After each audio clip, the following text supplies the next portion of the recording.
Hello everybody, it is Obscure Nick. Welcome back. Today we're here with a new video talking about our second part to the Ren and Stimpy series with the Ren and Stimpy Season 2 Retrospective. And this was the season, the infamous season where John K got fired from Nickelodeon. So we're gonna deep dive into that a little bit. So, as you know, let's deep dive and thrive. In case you already don't know, Ren and Stimpy is a Nickelodeon show, one of the first original shows, Nicktoons, from August 11th, 1991, along with Rugrats and Doug. This show was definitely one of the most controversial ones of all time and had a controversial creator, John Krisfalucci. If you need more information on the series, go to my previous video. Now, the second season of this show began airing on August 15th, 1992.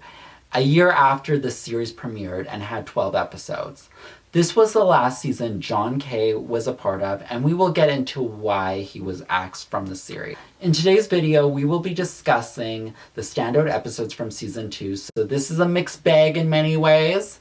I feel in this season there are some solid episodes, and then there are some episodes that do not belong in a kids show whatsoever. So let's get into it. The first episode that stood out to me is Powdered Toast Man.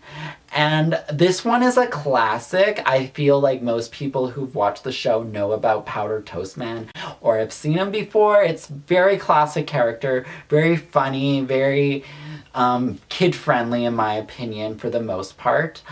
And it made me want to talk to my toast, truthfully. That's what I got from it. So this one was pretty good. This one actually made me really imagine my toast as characters. Like, you could put a plate of toast in me and I would name it something, you know? So, and I would want it to come to life. That's what this episode did to me. The other standout ones that I liked was Big Baby Scam, where they pretended to be babies. Monkey See, Monkey Don't, where they were monkeys. Those two are quite funny, and they're also really great ones to check out. They're such versatile characters, Ren and Stimpy, that they could really be anything. So I think those were really good written ones and really great animated ones. So the next one that stood out to me was Stimpy's Fan Club, and this one stood out to me because I feel a lot of the snakes out there online could relate to this one, and I feel like they should watch it because that's how their personality is exactly like in my opinion. So those couple of episodes, pretty good. I don't have too much to say about them. They're pretty self-explanatory episodes, but the next ones I find they're pushing the limits of a kids show and they don't really belong in my opinion. Ren's Toothache is the first one. And this one is quite horrific. Specifically, this one's hard to take because it makes me kind of feel sick, but Ren loses all of his teeth in this one. And this is, okay, I will say this is I'm kind of in the middle on this one because it is a good episode for kids to brush their teeth.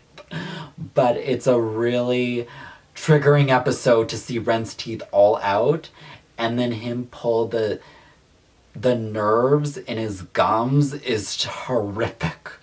And I am not showing that image on the screen because it is too much in my opinion. And it was triggering for me, and it honestly could scare someone to go to the dentist, truthfully. Especially kids who get cavities. I feel like they would not go to the dentist because of this episode. Out West is another episode that I felt went too far because they talk about hanging, which is an act that they did back in the old days where they put a rope around your neck, did this, and then you went up and out you like a light you go, if you get the picture. And I find this could be triggering to someone, and I feel this could promote suicide in some way because it's not something today's kids would get, and I don't feel this would fit in today's world, truthfully. I get that back then that was like a normalized joke, like especially in You Can't Do That on Television, they did that, but they did that in a very much more lighter way. They didn't demonstrate it necessarily, they just joked about it as a joke, but we still gotta watch what our kids are watching, and we gotta set a good example for that as well. rubber and salesman is a complete innuendo of the subject and, you know, part of here. And you know what I'm saying. I don't want to say that word. YouTube has so many restrictions, so we can't talk about certain things.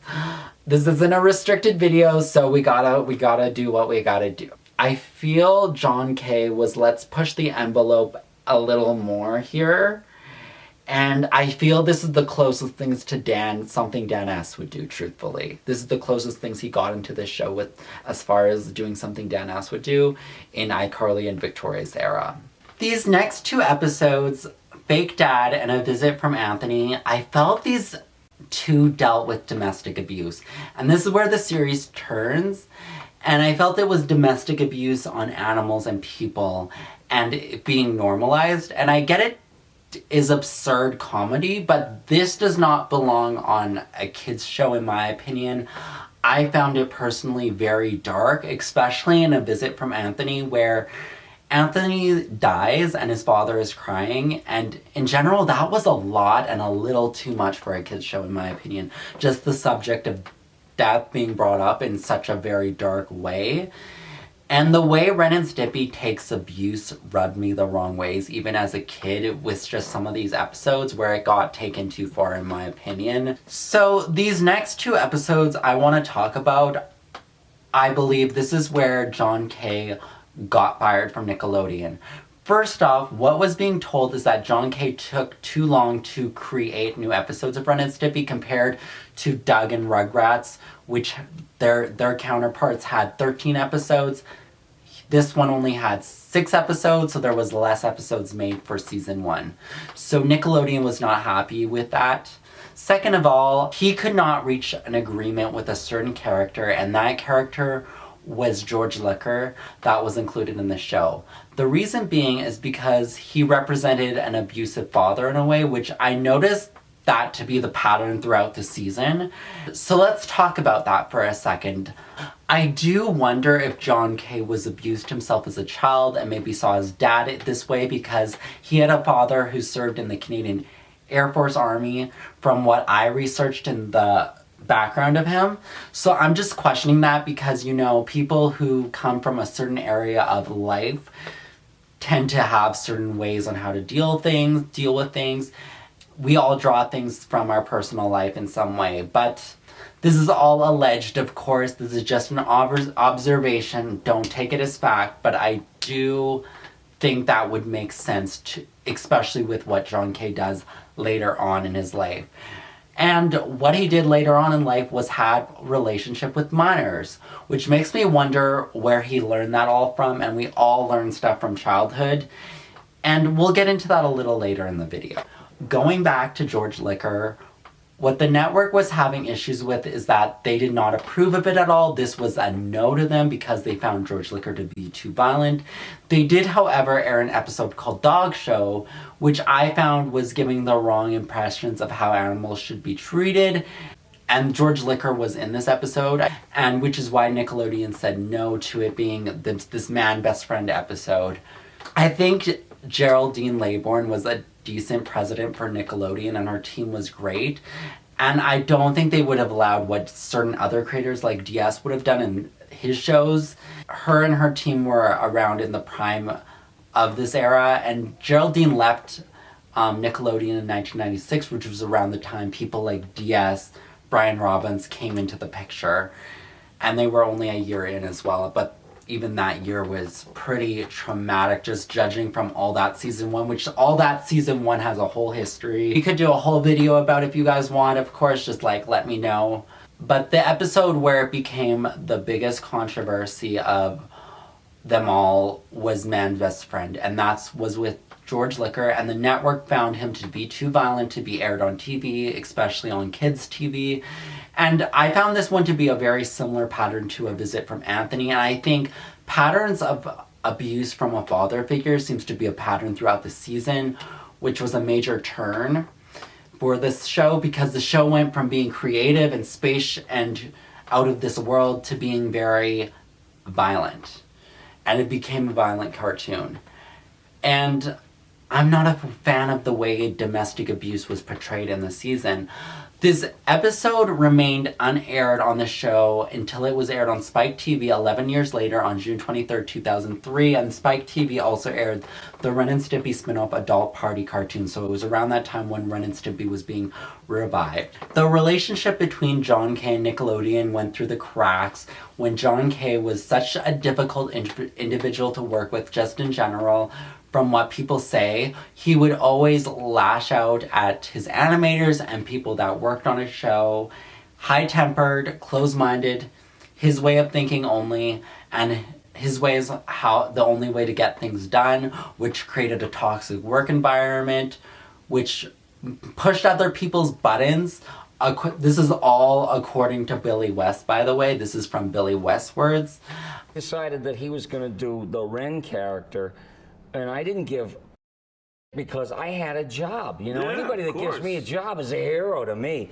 But eventually, he got himself fired from the show. There were all kinds of problems and stuff that was going on that nobody knew about. But so they went and they looked at the old audition tapes. They said, who was going to do this anyway? It was like Billy was going to do it. So they auditioned everybody in town, you know, out of protocol. Mark Hamill told me they auditioned him.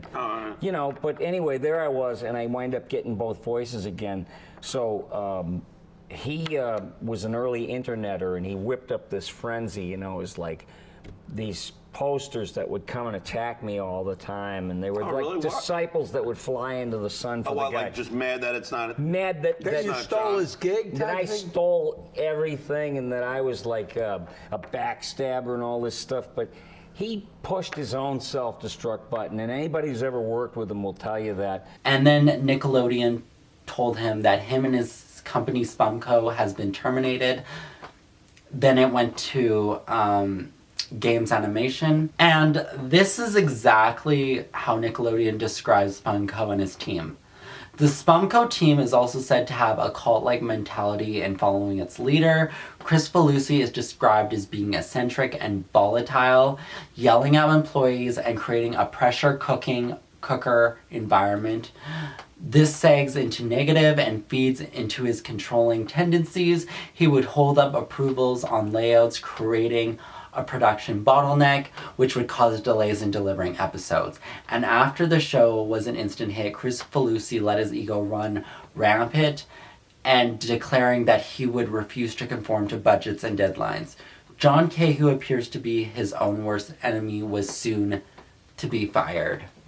I definitely understand that John K. is a perfectionist, and perfectionists like to keep a hold of things. But he's also a narcissist in a way, and I think he felt that his way was the only way of doing things. And when you're not going by deadlines to a company and thinking you have the whole world, it proves that you can be replaceable. Because they did 3 seasons without him later on. So I think, you know, I get the whole vibe off John K. that he wasn't really friends with people like Bob Kemp and Billy West, even though he tried to make it. They were just business partners and industry colleagues. That's all it really was. There was a point where John K. couldn't even talk to Nickelodeon directly. He had to talk through lawyers. So he was never direct with his conversation, and I can see why he was fired. When you're not reaching deadlines with the company, that's an automatic termination, in my opinion, because you need to at least follow that bare minimum to a degree. We will get into another video in this series about where John K. went after the Ren and Stimpy series review. We're going to get through all the seasons, but this is season 2 specifically, and this is what happened behind the scenes during this season. I feel season 2 of Ren and Stimpy overall definitely had its classic moments. However, it did not have the same artistry as it did in season 1. I think this season had a lot more realness. However, I do think there was a lot of shock value being pushed even further with the violent antics and pushing it, being like, this is going to be the craziest cartoon on TV ever, and I don't care what anyone thinks, and I don't need to worry about deadlines. I definitely get that off this season because there is craziness in this. But what is missing is that they went with the violent antics, but went away with the imagery of the backgrounds like in Space Madness and all that kind of cool stuff about the show that was from the first season, and they kind of took that out. We do get some imagination here, like in Powered Toast Man, Monkey See, Monkey Don't. I like that they had to step into other people's worlds, and I think that was a cool thing and a cool element that was added more so in this season. What John K was going for here was to make this the most shocking cartoon of all time, and I feel this should have been on MTV and not Nickelodeon if that was the case, really. And I will say, though, the animation style seems more cleaned up this season by John K, Bob Camp, and that entire team did a fantastic job, and they clearly put more into it that way.